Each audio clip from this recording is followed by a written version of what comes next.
Merci de votre fidélité. Bonjour à tous et bienvenue dans cette édition. Suite de la visite du président de la République à New York, la présence d'Ibrahim Boubacar Keïta à cette assemblée générale marque le grand retour du Mali devant la scène internationale. Le chef de l'État a eu hier plusieurs rencontres bilatérales.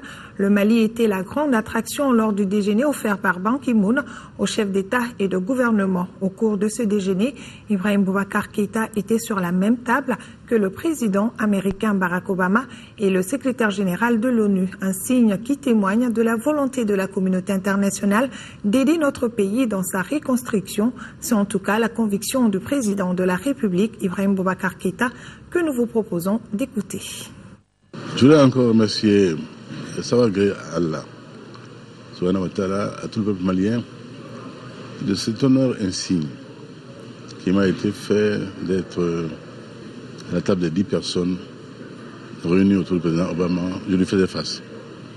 Et ça m'a permis qu'on échange. Déjà, on avait commencé un échange.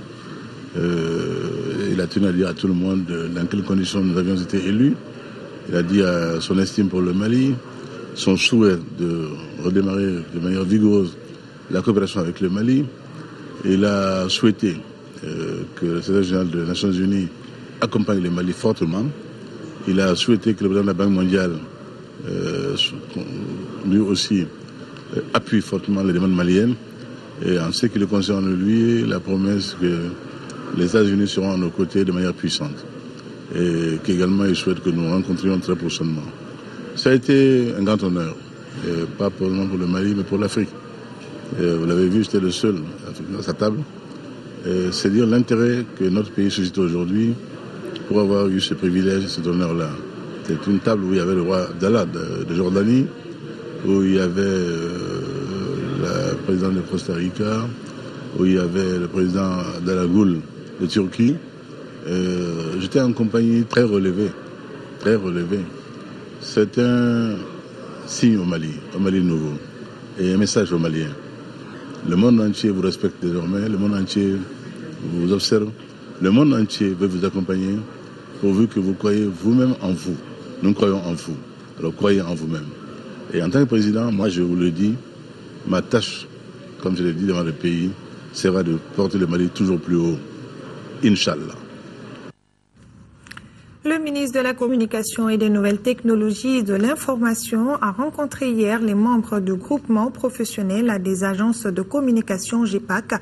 Au menu des échanges, les problèmes liés à la multiplication des agences de communication et des propositions de solutions pour limiter cette prolifération aux seuls spécialistes du domaine. Fadema Keïta. Premier du genre, ce déplacement du ministre vers les agences membres du GEPAC, groupement professionnel des agences de communication, explique la volonté du chef du département de répertorier les problèmes de ces structures. Ainsi, à travers une projection, le président du GEPAC a présenté les missions de sa structure. Occasion pour lui de décliner certaines de ses préoccupations. Notre plus grande préoccupation, c'est d'abord la loi sur la publicité au Mali, qui n'a malheureusement pas pu être votée lors de la dernière session de l'Assemblée nationale, malgré nos multiples pressions. Nous avons aussi quelques soucis par rapport à la mise en place de la future haute autorité de l'audiovisuel, qui ne prend pas en compte dans sa composition les membres des agences. Le ministre assure avoir pris bonne note des préoccupations soulignées. Considérant le GEPAC comme étant un regroupement d'agences de communication qui sont des acteurs essentiels du secteur de l'audiovisuel, il est important qu'en tant que responsable en charge de la gestion de ce département, que je vienne voir et échanger avec eux. Ce sont des dossiers qui sont en instance, mais qui seront gérés dans les jours à venir. À sa création en 2010, 36 agences de communication étaient membres du GEPAC. À ce jour, on dénombre 52 affiliés. Le groupement professionnel des agences de communication se fixe comme objectif essentiel promouvoir et protéger les intérêts vis-à-vis des pouvoirs publics et des organisations à caractère officiel, privé ou syndical.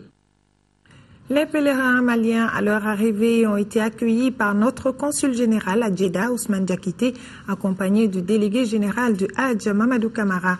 Monsieur Diakité nous parle des améliorations apportées cette année dans l'organisation du pèlerinage.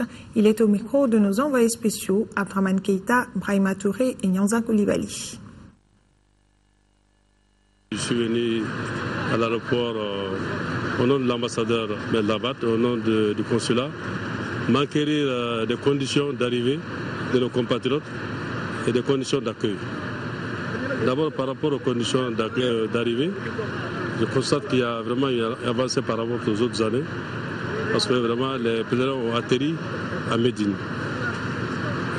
L'avantage de Médine, c'est qu'après plusieurs heures de voyage, les pèlerins se sentent beaucoup plus à l'aise par rapport au rite. Parce que vraiment, l'atterrissage à Djeddah pose beaucoup de problèmes, surtout par rapport aux personnes âgées. Donc l'avantage de Médine nous permet vraiment d'économiser beaucoup de temps.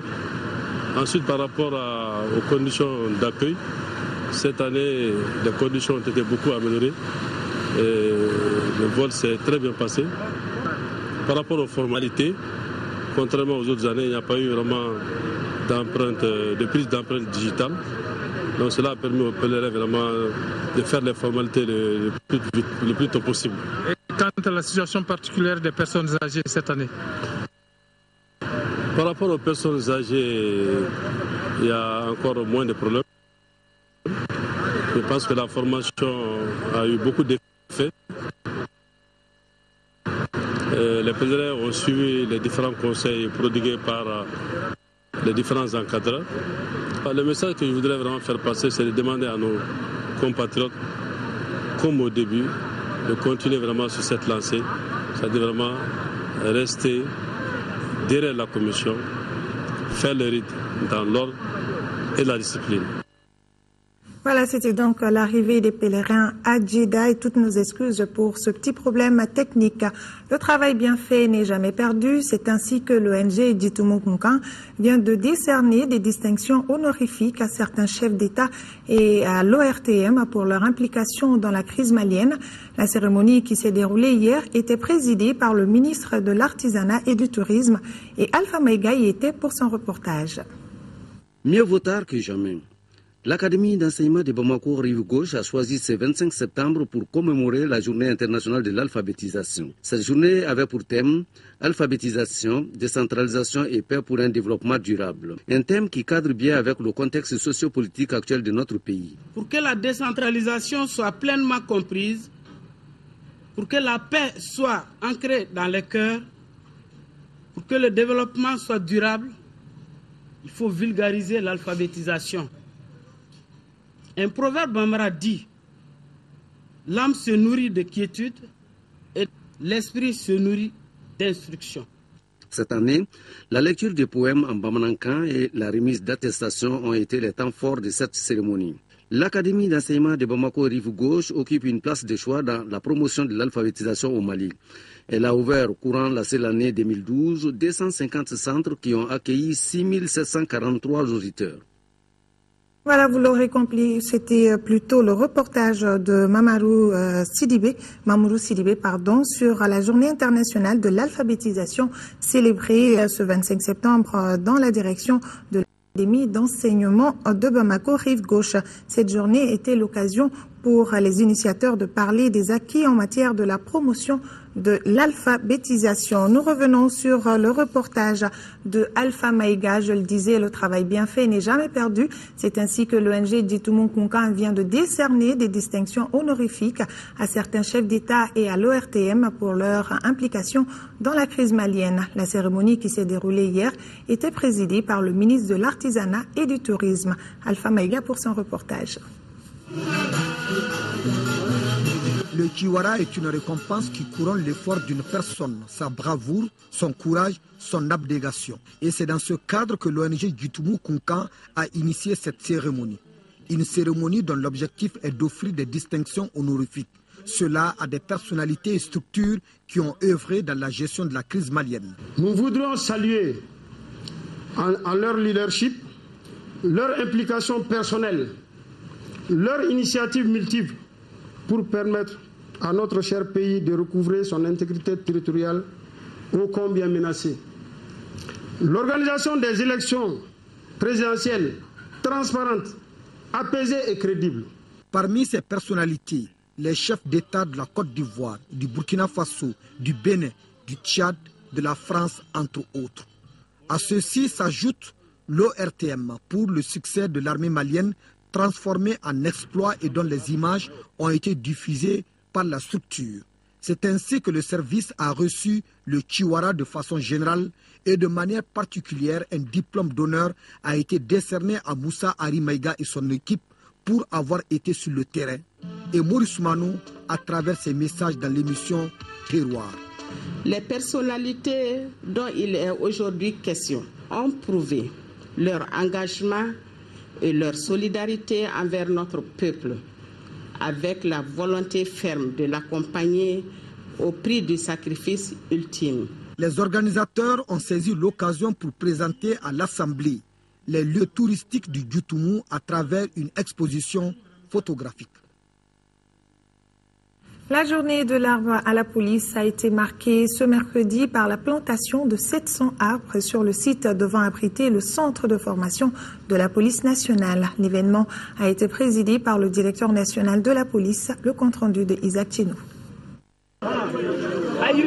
Pour cette journée de l'arbre de la police, 700 pieds composés de cactus, de terminalia et de dronolix, communément appelés flamboyants, entre autres, ont été plantés. Il s'agit pour les agents de sécurité de marquer leur présence par cet acte sur cet espace de 20 hectares qui a été attribué à la police. Ce terrain abritera le futur centre de formation pour la police nationale.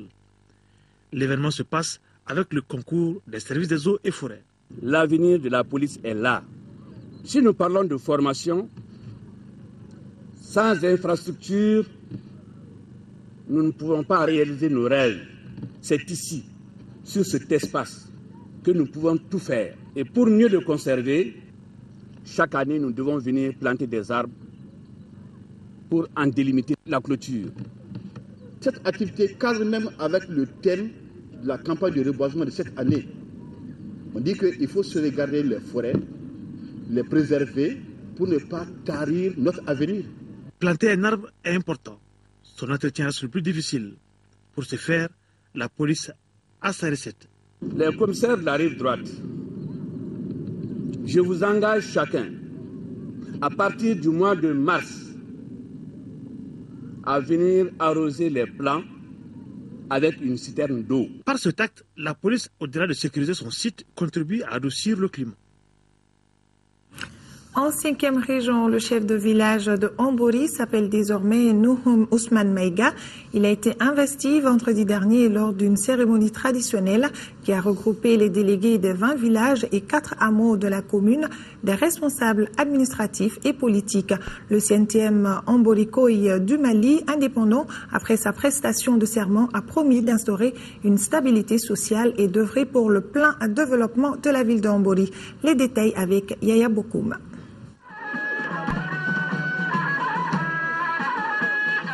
Ils étaient présents ce vendredi jour saint dans la vieille cité Ombori. Ils, ce sont les ressortissants de l'intérieur comme de l'extérieur du pays, les délégués des 20 villages et 4 hameaux de la commune de Ombori, responsables administratifs et politiques pour participer à un événement historique capital qui est l'intronisation du Omborikoy, le chef de village de Ombori. 7e au rang après l'indépendance du Mali, le nouveau Omborikoy, succédant ainsi à Moussa Balobo Maïga, assassiné le 18 février 2012. Nous sommes authentiques et on reste authentique. Un chef de village pour nous aujourd'hui, c'est tout. Il est tout, il reste tout et il a tous les respects et tous les honneurs que nous devons.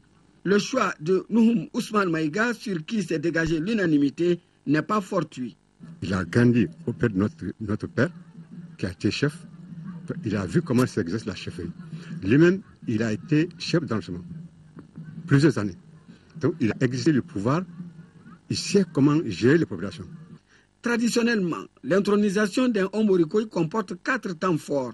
D'abord, dans un premier temps, c'est l'accueil et l'hébergement. Le deuxième temps consistera à conduire le chef de village qui a été choisi par sa propre famille, la prestation de serment, l'enjambement de la barre de sel, et après il sera couronné d'un gigantesque turban noir qui lui donne tout, qui lui confère tous les pouvoirs.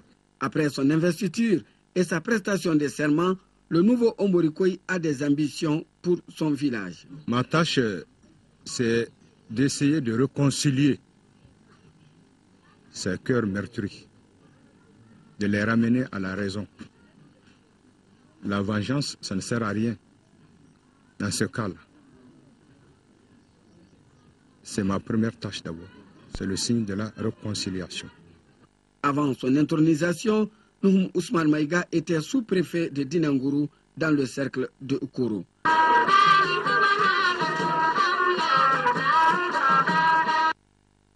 Fait divers à Ségou, une brebis vient de mettre bas d'un agneau à 2 têtes.